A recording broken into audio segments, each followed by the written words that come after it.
there is nothing worth living for unless it is worth dying for. My grandmother lived a life devoted to Jesus, and today her talks have been made available in their original form. So you too can be built up through the insights and mysteries God revealed to her throughout her ministry. Now, without further ado, here is Elizabeth Elliot. I thought perhaps it would be interesting to some of you to know that it was a few years after the death of the men that I was sitting one day in a little thatched roofed house with Gikita, the oldest man in the Auca tribe, who was then about 42 years old. And he was the one who had thrown the first spear. And he told me on a tape recorder everything that had happened on that afternoon of January the 8th, 1956, with very vivid descriptions, onomatopoetic words. He went into very vivid detail as to exactly what happened that afternoon. And then when he had finished his story, he turned and looked at the picture of my husband, Jim Elliot, that was sitting on top of a stack of boxes that I used for a bookcase. And he said, "So that's your husband, Jim, is it?" And I said, "Yes." And he said, "Well, he's smiling at us, isn't he?" And I said, "Yes." He said, "Well, if we'd known him the way we know you, he'd be sitting here smiling with us today, but we didn't know. We thought he was going to eat us." So that was the motivation, not bloodthirst, not hatred, but fear, simply fear. And since then, I can see how mysterious are God's ways, how inscrutable, as that great hymn says, God moves in a mysterious way his wonders to perform. He plants his footsteps in the sea. Ever seen any footsteps in the sea? And rides upon the storm. Another verse of that hymn says, blind unbelief is sure to err and scan his work in vain. God is his own interpreter, and he will make it plain. It's one thing for us to look at all the results all over the world, the lives that have been influenced and deeply changed by the testimony of those 5 men. But to me, that is not nearly an adequate answer, not even a particle of all that God had in his purposes.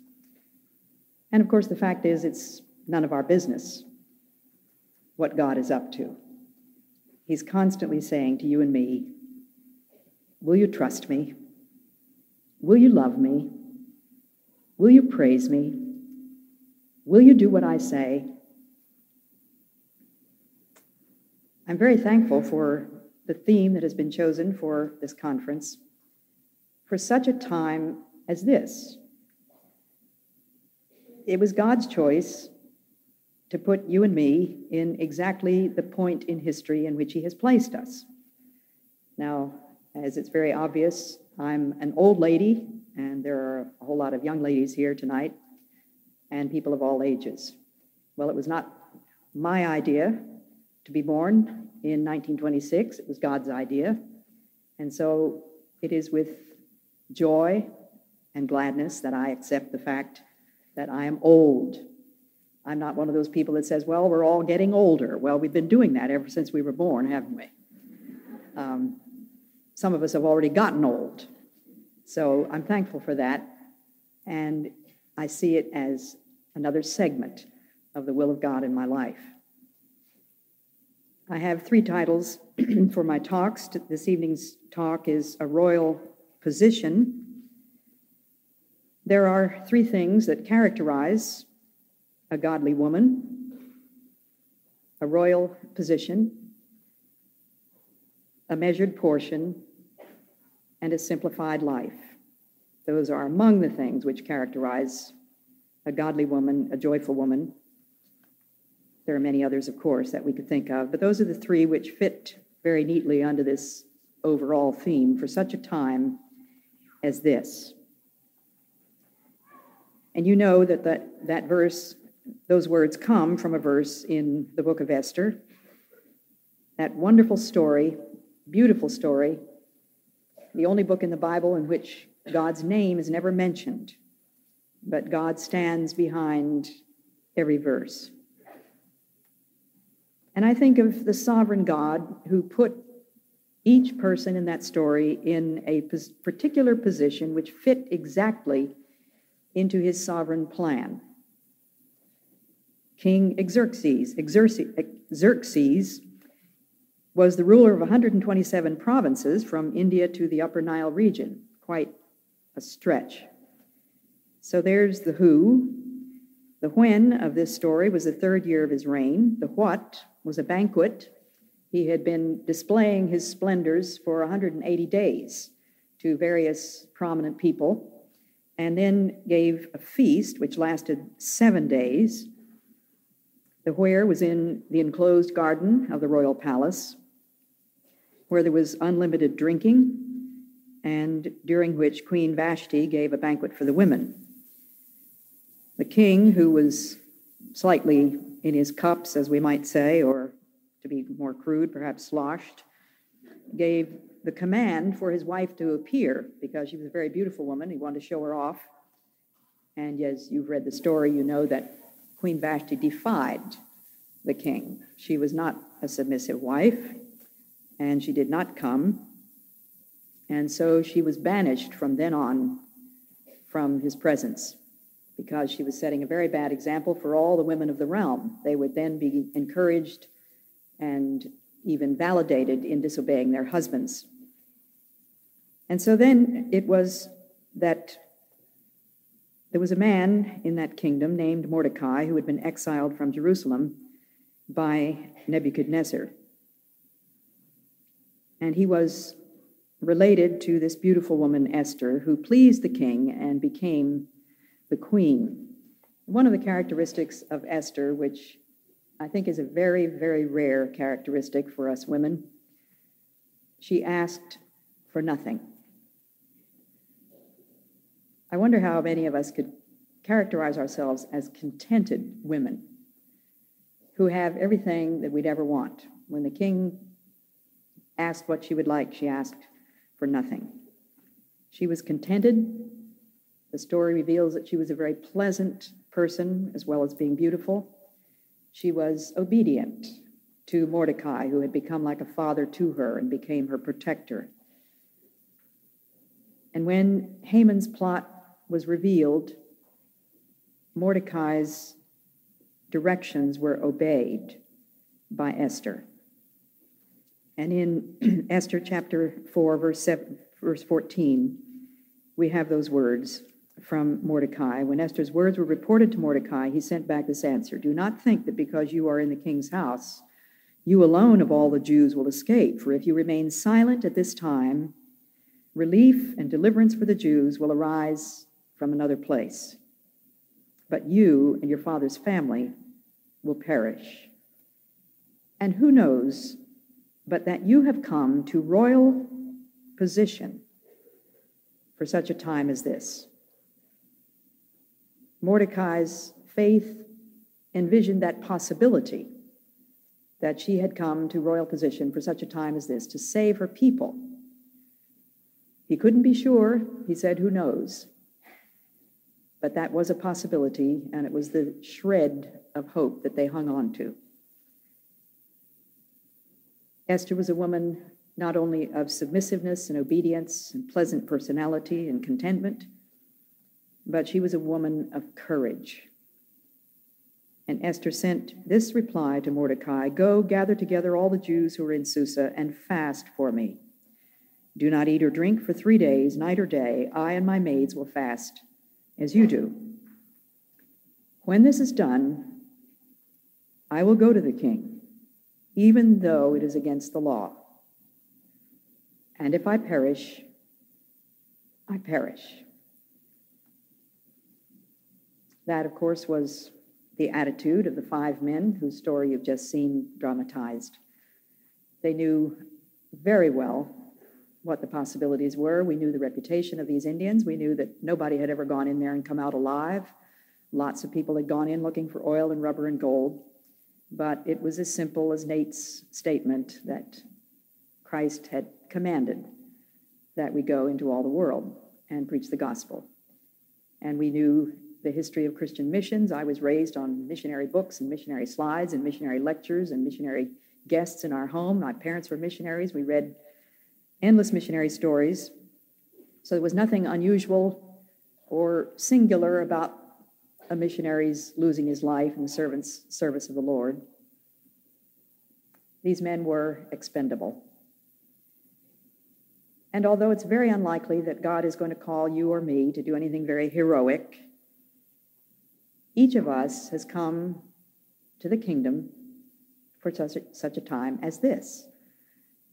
It was not our choice that put us on this earth at the moment when we were born. That was the sovereignty of God. And the position in which God has put each one of us is exactly designed, precisely arranged for the accomplishment of his high and holy purposes. And that means the circumstances in which we find ourselves, just as it was for Esther and Mordecai and Haman and Xerxes and all the rest of them. Think of the people involved in this story of Esther, the timing, the events, and the location. Now, who is in charge of the people and the timing and the events and the location of your life? The very same Lord, that sovereign Lord who's got the whole world where? In his hands. He's got you and me, sister and brother, in his hands. And he's got the timing and the people and the location and the events in his hands. I have a tiny little slip of paper pasted up over my typewriter that says, events are his bright servants. And the older I get, the more clearly that is revealed to me. Everything that happens fits into a pattern for good to them that love God. Now, that's not Elizabeth Elliot talking. That's the Apostle Paul in the book of Romans 8:28. All things work together for good. Another translation says, everything that happens fits into a pattern for good to them that love God. And I want to encourage you tonight to look at your own circumstances. And I'm going to use a Latin phrase. It's not going to hurt you to learn a Latin phrase if you don't already know it. In conspectu Dei. I just came across this a couple of years ago in a book, and I've just been thinking of it and trying to think in those terms. It means in the view of God, in the presence of God, in the way God looks at things. In conspectu, and it's spelled exactly the way it sounds. The last letter is U. Dei means God, in the view of God, D-E-I. And the reason that I give you the Latin phrase is just because it's concise. And it sticks in your mind, I think. It really does. In the view of God, in the perspective of God, I look at the people in my life, the timing, the events, the location, and these, to my great blessing, constitute the sphere or the royal position in which I have been divinely positioned or placed. I have been set down here. I have been put here. I am meant to stay here to do his bidding. If I perish, I perish. What's the difference? It really doesn't make any difference whether we live or die, does it? As far as God is concerned, so long as, and this is a tremendous difference, we live or die in his will. A young woman came to me and told me that she believed that God was calling her to the mission field, but she had a major barrier. She said her parents were not Christians, and they were absolutely and categorically opposed to her going to the foreign mission field. It scared them to death. They thought she was out of her tree. They did everything they could to dissuade her from this foolish decision. And one of their greatest arguments, which they felt was probably the most convincing, was, what if you die over there? And she astonished them by saying, well, I will die. Well, that wasn't much comfort. They said, what do you mean? Well, she said, I'm going to die someplace, sometime. What's the difference whether I die there or here, except the difference that it makes to me and to God? And the only difference it makes to me, whether I die here or there, is whether it's in the will of God. And I believe it's the will of God for me to go to the mission field. And so if I die there, fine. If God doesn't want me to die there, that's his business. But can you look at your own circumstances in conspectu Dei, in the view of God, in his perspective, in his presence? Maybe that's the simplest way for you to look at it. Just think of God arranging all of this, and you as an individual standing there in the place where he has put you, this royal position, and then try to see it as he looks at it. See your position as always in his hand, under his eye, and covered by his love. Now, I don't know anyone in this room well at all. I know Libby a little bit. But I don't know your problems. I don't know your circumstances. I don't know the timing and the people and the location and all the rest of it. But I do know that whatever your situation is, it is always in his hand, always under his eye, and always covered by his love. And I can just imagine that about 69 of you are sitting there thinking, I don't see how in the world the situation I'm in can possibly be covered by his love. Why would God's love assign me to a position like this? And he says, trust me. Trust me. I do know what I'm doing. Believe me, I am working on the pattern. And someday you'll understand it. The Bible says that I am loved with an everlasting love. And underneath are the everlasting arms. And everlasting means everlasting. It will last forever. My circumstances do not remove me from those arms. My worst fears coming true do not put me at a different position than in his everlasting arms, covered by his everlasting love. So my circumstances are precisely designed to enable me to do the will of God. And I want to encourage you by saying that it is always possible to do the will of God. It is always possible to do the will of God. No human being, no devil, nothing in earth or heaven or hell can prevent you from doing the will of God except your own will. If you will to do his will, you can do it because he will help you. One of the verses of my life is Isaiah 50, verse 7. The Lord God will help me. Therefore shall I not be confounded. Therefore have I set my face like a flint, and I know that I shall not be ashamed. He will help you. It's always possible to do the will of God. No one is ever prevented from doing the will of God because of health or circumstances or a miserable husband or an impossible boss or lack of gifts. God gives us exactly the gifts which are designed to accomplish his purposes. It's only my will. Esther aligned her will with the will of Mordecai, for one thing, because she was under his authority, and with the will of God. And it made no difference to her personally, whether she perished or didn't. It made great difference as far as her feelings go. She wanted to save her people, but she was willing to put her life on the line.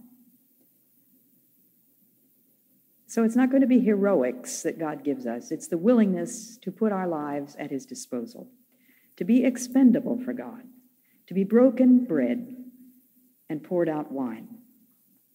Now, how can I do this?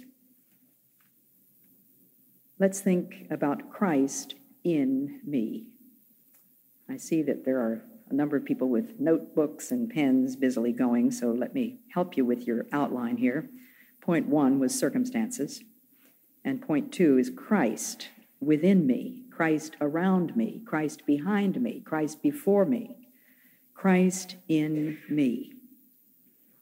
In one of George MacDonald's novels, he has a dialogue between two men, and the one man is very troubled and greatly weighed down with care, and his friend says something like this: "The care that is filling your mind today is sapping your strength.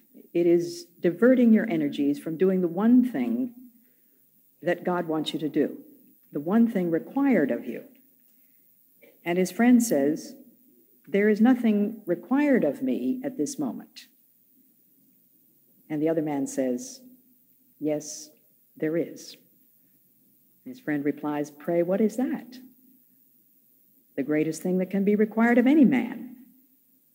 "And what is that?" "Trust in the living God."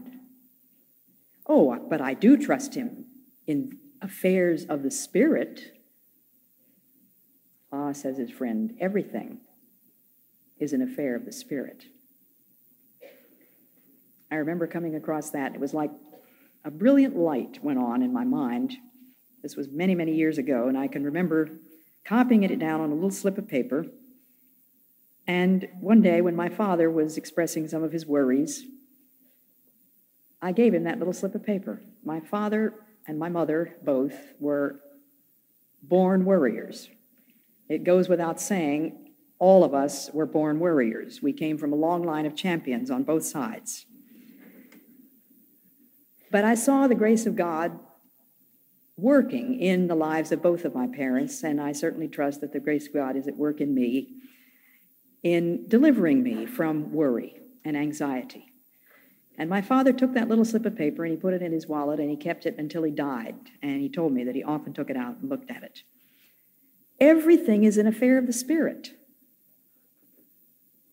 So every single thing that I am concerned with, everything that I do, everything that touches me, all the events, all the circumstances of my life, the people, the timing, and everything else,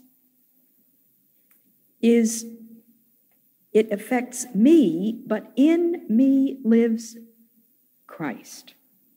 Christ liveth in me. Paul said, "I am crucified with Christ.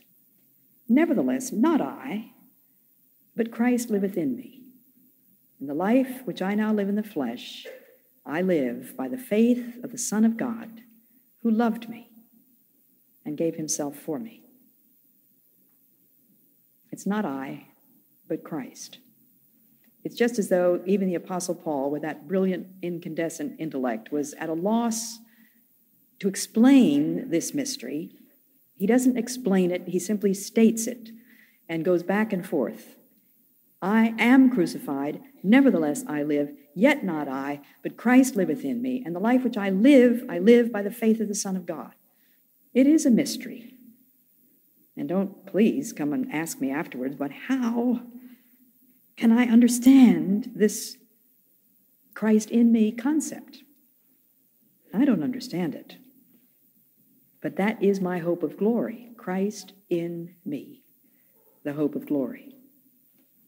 And so it is the living reality of Jesus that enables me to live for his glory. He resides in me. He lives in me. He rules my life. Now I have to tell you, you're not looking at a woman whose life has been brought totally under the control of Christ. Every day there are new tests. Every day there are new temptations. Every day there are areas which God reveals to me, which have to be surrendered. Every day there is a new opportunity for submission to the will of God. And I will be extremely frank with you and say that for me, I don't think a day goes by when I have to struggle with the question about which Elizabeth Rice Hanford wrote a book. Me, obey him. Now, how many of you have read Elizabeth Hanford's book? May I see your hands? Wonderful. Now, put up the hands of you that have not read that book, who are married. Okay, you don't have to, oh, thank you. There were a whole lot of hands that went up. How many of you have husbands and you have not read that book? Quite a few. Well, you're probably not nearly as recalcitrant as I am. You're probably not nearly as determined that I'm going to do my own thing and nobody's going to tell me what to do. But I know what God tells me as a wife. You wives, says Paul in Ephesians, submit yourselves to your husbands. Now, may I see the hands of you wives who were born submissive?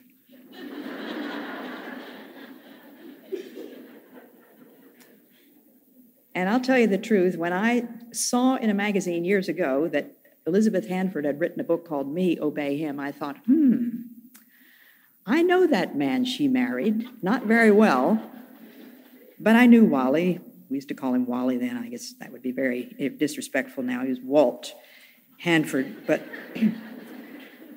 I thought, Elizabeth is a powerful woman. I wonder if she's ever had to struggle submitting to Walter Hanford. Well, I don't think she would have written that book if she didn't know something about that struggle. And I just want to say that I'm very thankful for the light that it gave to me. I'm ashamed to say I didn't read it till about 2 years ago. But I've been reading it again and again ever since.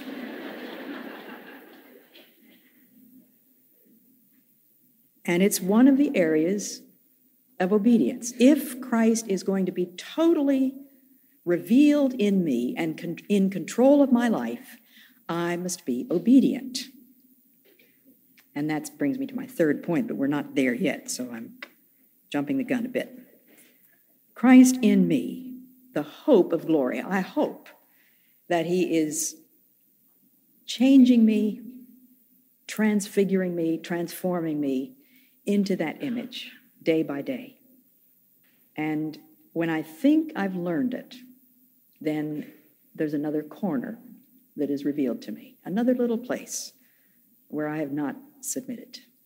And you are not looking at a woman who was born submissive or with a gentle and quiet spirit. It doesn't come naturally. I really don't believe it comes naturally to any of us women, because it began way back in the Garden of Eden when Eve decided she was going to do her own thing. She was going to upgrade her lifestyle.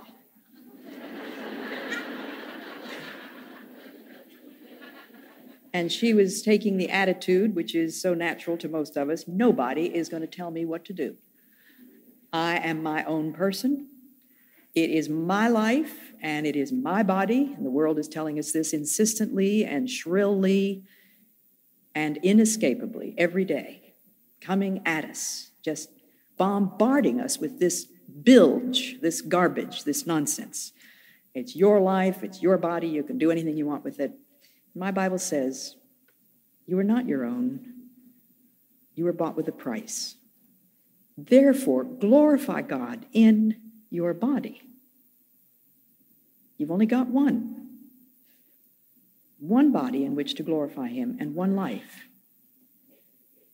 And if we don't learn to be crucified with Christ here in this life, in these circumstances, in this time, with all the temptations and struggles and problems that God has allowed to happen in our lives, we're not going to have another chance. This is the place where the test comes. This is the royal position assigned by the King of Kings And he knows every one of us through and through. And it was his wisdom and his love that placed us exactly where we are. The power rightly to occupy my royal position, my only qualification is Christ himself. I cannot rightly occupy my royal position in Christ unless Christ is in me. Now, for some of you, this may be utterly incomprehensible. You may be sitting there thinking, what on earth is she talking about? He'll show you if you just open your heart to him. He wants to come in, not to invade our lives, not to ruin our fun, not to be leaning over the parapets of heaven and finding somebody that's having a good time so he can say, cut it out. To give us joy, love, joy, peace, commodities which are extremely scarce in today's world, aren't they? We were in Hungary last week, and as we looked at those faces, I said to Lars, it's not easy to see a peaceful face, or even just a blank face. There just seemed to be deep anger, sorrow.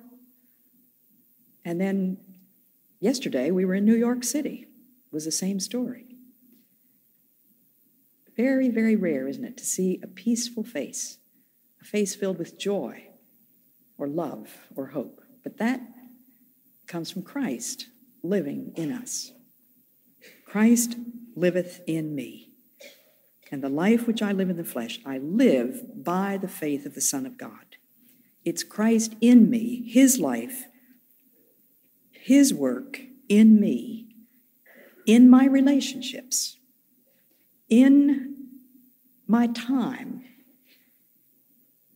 My father was a great stickler for promptness, punctuality. He said, if you're late, you are stealing another person's most precious commodity.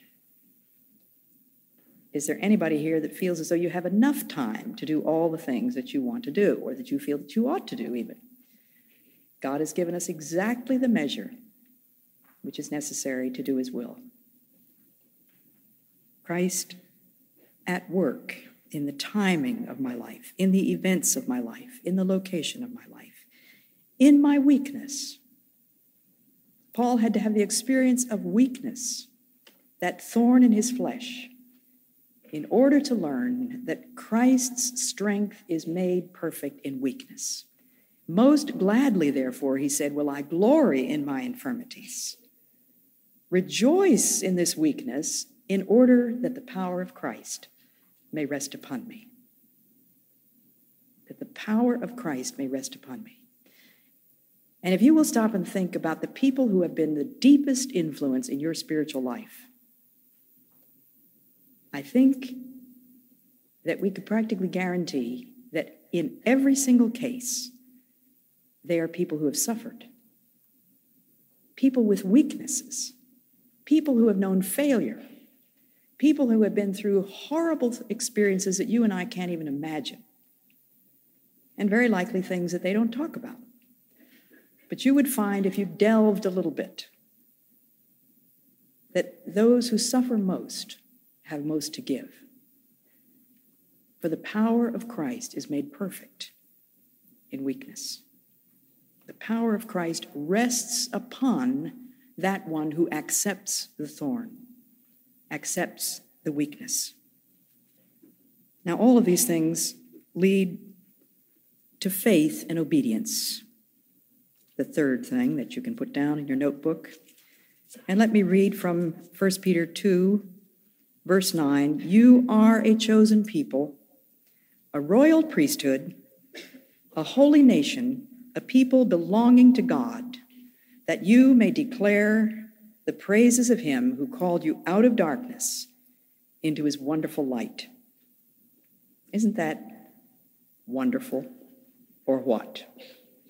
You Peter is writing to exiles, people who have suffered, people who are displaced, relocated, have been through all the agonies of what it means to be exiled, scattered, torn away from everything that had been familiar to them. They'd lost so much. And he writes this letter of wonderful encouragement and says, you are a chosen people. Would God treat chosen people like that? Yes, he would. In order to teach them where their strength must lie. A royal priesthood, a holy nation, a people belonging to God. For what? So that you may declare the praises of him who called you out of darkness into his wonderful light. Now, how do I declare his praises? Do I go out and preach a sermon? Do I go to a foreign mission field, to some jungle, some heroic place? He might call you to that, but not tonight. He's not going to call you to that tonight or probably tomorrow. He's not going to send you there, at least. He might call you. I can't say he won't. But just let me read a little quotation here from an old writer from the 18th century. Just a little sample of what it means to declare, let me get those words exactly, declare the praises of him who called you out of darkness. Now, of course, praising him takes many forms. We've been singing praises to him tonight. Prayer is another form. But declaring his praises should be a moment by moment, hour by hour, day by day activity, a habit of ours.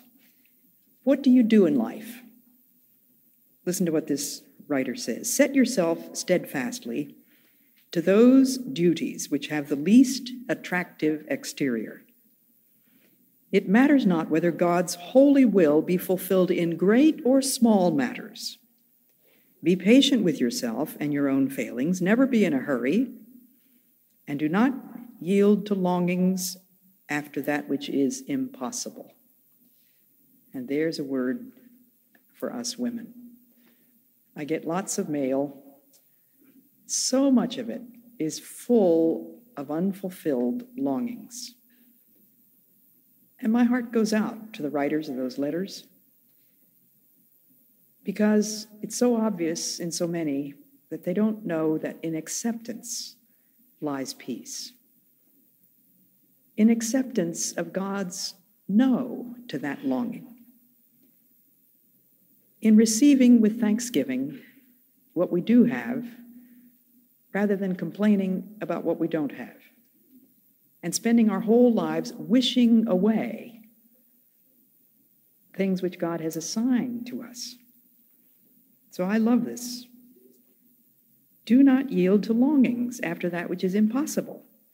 My dear sister, he says, go on steadily and quietly. If our dear Lord means you to run, he will strengthen your heart.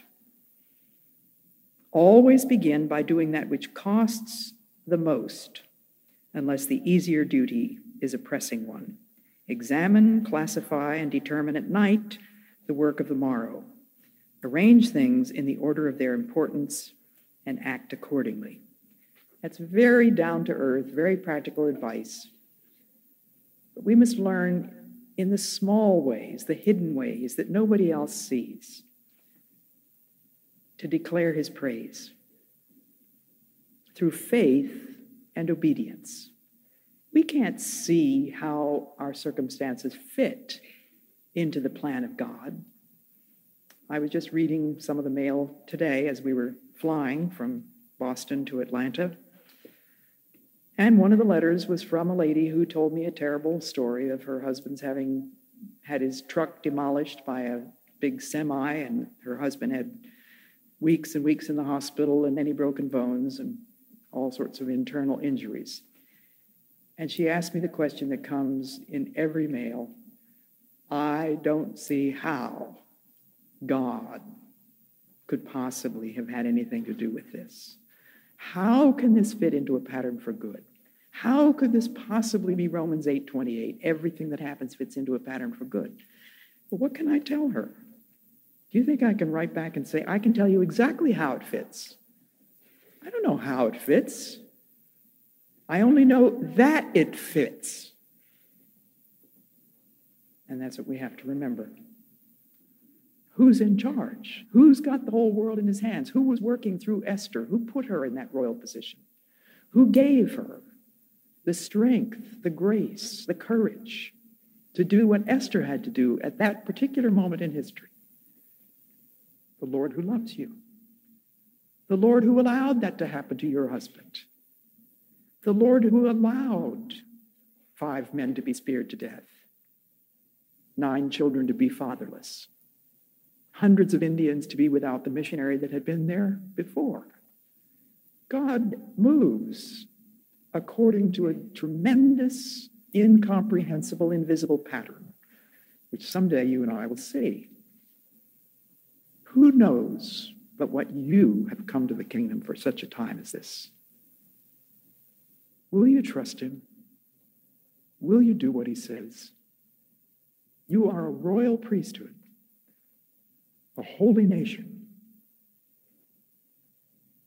He is continually with us, behind every event, in the heart of every believer, in the core of collective faith, his church. He is everywhere as power, guidance, union. He is here in this inner life. Christ is with us even unto the end of the world.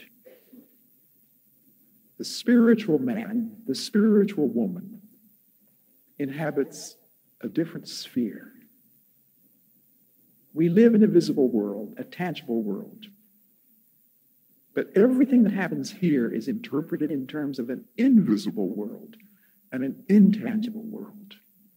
We need not know the answers to all our questions. We need simply to trust him. Will you do that tonight?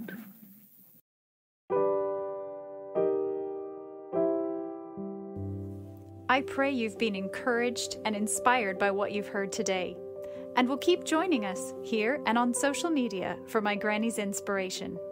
Until then, remember, the eternal God is your refuge, and underneath are the everlasting arms.